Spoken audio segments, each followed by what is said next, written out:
اور حضرت مولا مرتضیٰ شیر خدا، آپ سے سوال کیا گیا کہ آپ، حضور علیہ السلام نے فرمایا میں ان کا شہر، آپ اس کے دروازہ ہو، اور آپ کو اللہ رب العزت نے وہ علوم و فنون عطا فرمایا. آپ بتائیں تقویٰ کیا ہے؟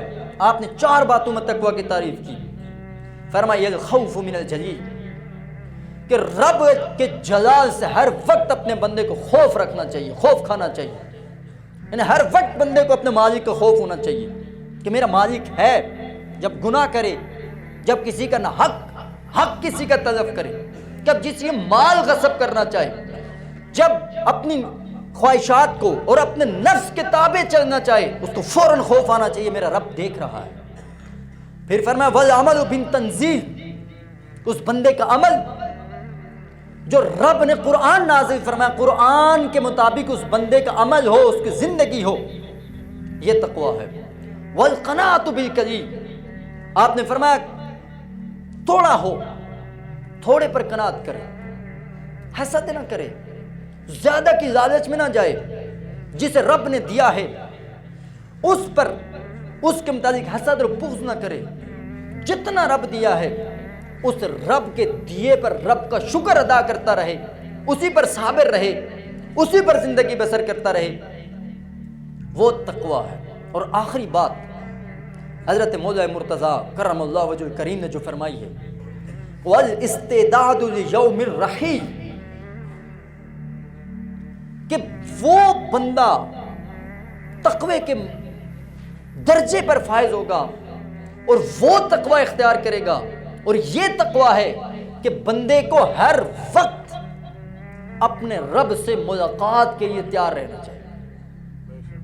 ہر وقت اسے موت کی تیاری میں زندگی بسر کرنی چاہیے کہ جب بھی اسے اپنے مالک کے سامنے جانا پڑے، موت آ جائے، تو اب رب کی بارگاہ میں جاتے ہوئے سے شرمندگی نہیں ہو. اسے یہ نہ ہو کہ میں نے گناہ کیے، میں کیا منہ لے کے رب کی بارگاہ میں جاؤں گا. ہر وقت اپنی زندگی ان 4 باتوں سے، جب خوف ہوگا تو گناہ نہیں ہوگا.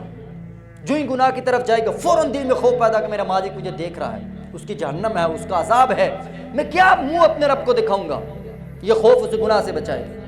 پھر میں والعمل بالتنزیل، قرآن تو ہے ہی ہدی للمتقین، یہ متقین کے لیے ہدایت ہے، یہ رہنما ہے، یہ ہم سب کے لیے اس کے اندر اصول ہیں. اور اسی کی زندگی، قرآن کے موافق کی زندگی، یہ زندگی باعث نجات ہے، اور کامیاب زندگی یہی ہے. اولئک هم المفلحون، جنہیں رب نے فرمایا ہے. والقناعۃ بالقلیل، فرمایا تھوڑے پر قناعت، جتنا ہے اس پر صبر. کیوں؟ جب لالچ میں جاؤ گے، جب ہوس میں جاؤ گے، جب دنیا کی محبت میں بڑھتے جاؤ گے، یہ دنیا کی محبت تمہیں دوسروں کے حق لینے کی طرف بھی مائل کرے گی. کسی کا حق غصب کرو گے، یہ نفس کی خواہش ہے.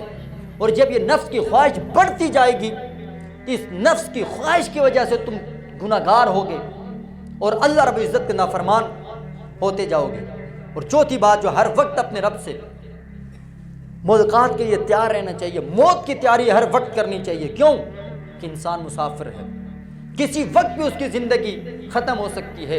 جب وہ دنیا میں آیا اور کسی نے کیا کمال کی تعریف کی ہے، فرمایا کہ رب کریم